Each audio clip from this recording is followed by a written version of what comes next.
यहाँ बैठे हैं तो श्रवण करें और वो सदा सदा के लिए उसको यादगार रखें और उस यादगार को औरों को भी फॉलो करें, यानी बांटें, वितरण करें। जैसे आप कहीं जाते हैं तो जब कथा समाप्त होने के तत्पश्चात प्रसाद वितरण होता है, तो बहुत लोग ऐसे सोचते हैं कि भगवान का प्रसाद है, सबको बांटकर खाना चाहिए, ऐसा होना भी चाहिए। आप यहाँ आए हैं तो प्रसाद खा भी लिए,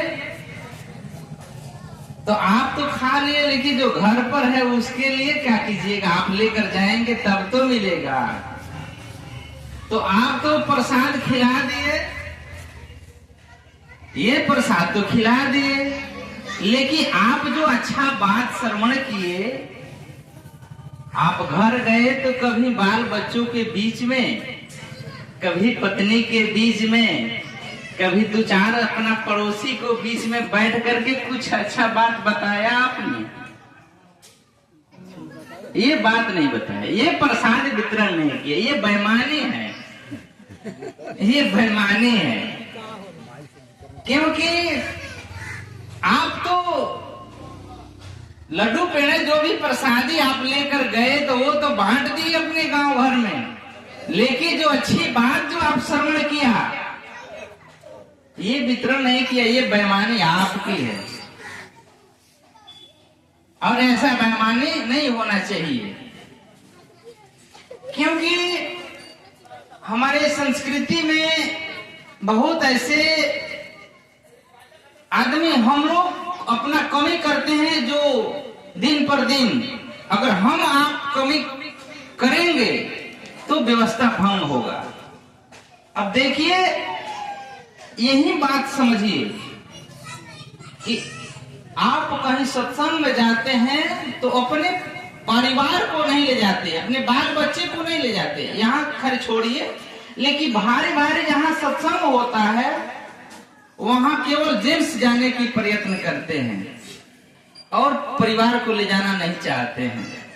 कारण फर्क यही पड़ता है कि आप जितना अच्छा बात श्रवण कर लिए, उतना बात आप का परिवार तो नहीं जान रहा है, आपका बाल बच्चा तो नहीं जान रहा है।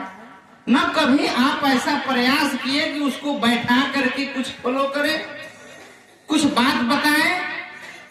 आप आए, भोजन किए, भजन सुने, गए तो उसको प्रसाद बांट दिए, बस हो गया।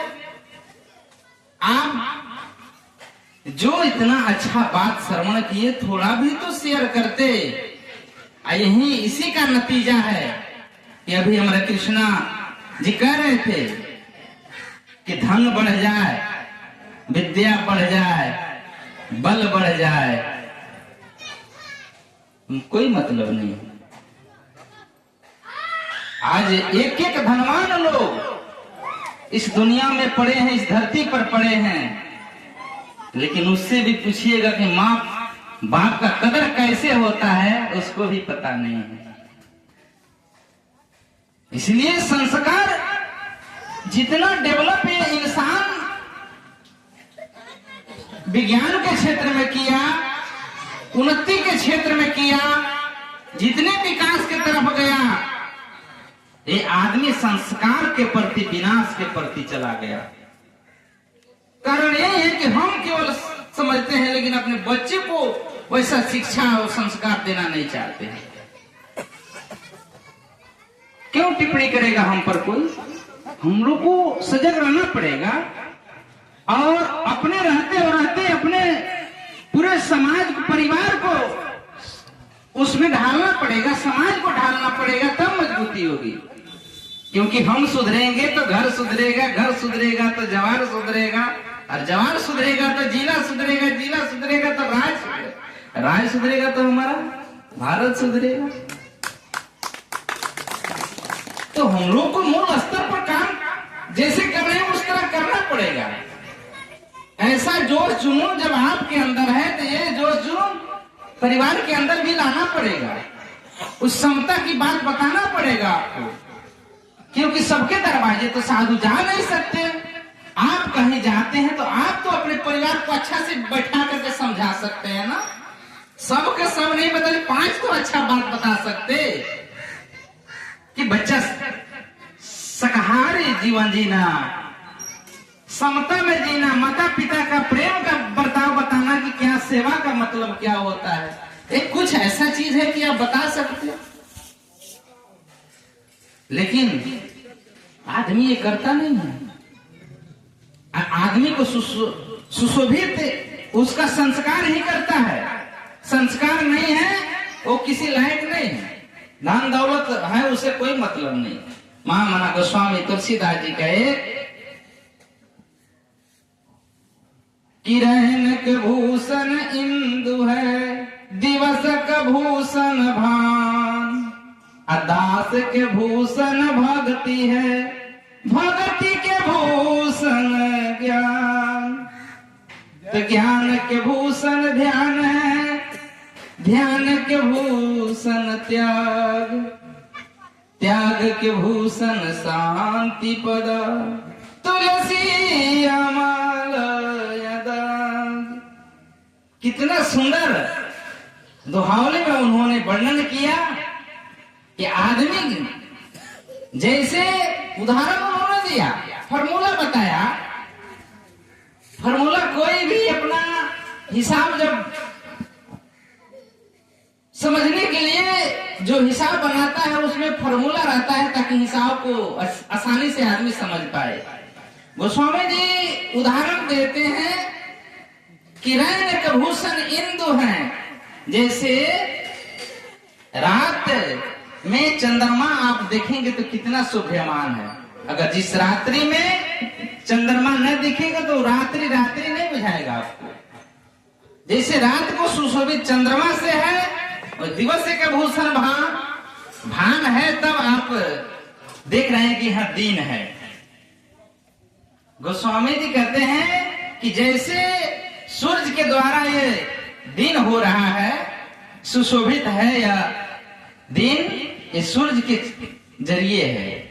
लेकिन दास का भूषण क्या है? जो दास है, जो भक्त है, जो साधक है, उसका भूषण क्या है? उसका भूषण है, दास का भूषण भक्ति है। जो भक्त है उसके अंदर भक्ति होनी चाहिए, तब तब वो सुशोभित रहेगा और उसका शोभा बना रहेगा। तो दास के भूषण भक्ति है, तो भक्ति का भूषण क्या? भक्ति का भूषण क्या है? आप भक्त हैं तो भक्ति है, तो इसका भक्ति है तो इसका मतलब कैसे चले कि आप भक्त हैं, आप भक्ति करते हैं। उसमें भी ज्ञान, भक्ति के अलावा भी ज्ञान की आवश्यकता है। और ज्ञान से देखिए इसमें थोड़ा थोड़ा जुटेगा। देखिए कितना मार्मिक पद उन्होंने कहा कि दास के भूषण भक्ति है। भक्ति में विशेष कसौटी नहीं है, क्योंकि भक्ति में अभी इस कसौटी यहां से शुरू होगा, क्योंकि अब सांसारिक से हट करके आप एक साधक बने हैं। अब यहां से आप जब भक्त बने तो आपके ऊपर अब कसौटी चढ़ेगा, क्योंकि आपको शोभमान बनाना है, आपको सुंदर बनाना है अपने जीवन को। तो उन्होंने कहा कि दास के भूषण भक्ति है, अब भक्ति के भूषण ज्ञान, जो कि ज्ञान से आदमी सही गलत का पहचान कर लेता है। जो ज्ञान से आदमी सही गलत का पहचान करता है, कहते हैं कि भक्ति के भूषण ज्ञान। फिर कहते हैं ज्ञान के भूषण ध्यान है। अगर ज्ञानी आप हो गए तो ज्ञान, देखिए ज्ञान में भी आज कई प्रकार के ज्ञान हैं। ज्ञान से भी केवल नहीं होगा, क्योंकि उससे गलत सही का पहचान कर सकते हैं, लेकिन उसको और सजग करने के लिए ध्यान की आवश्यकता है। अब ध्यान जैसे आपने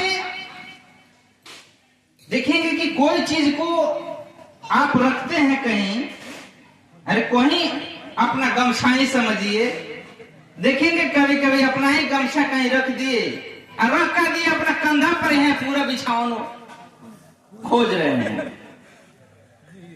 आप मोबाइल पेज में खोज लिए हैं, मोबाइल खोज रहे हैं, पूरे बिछावन उलट दिए।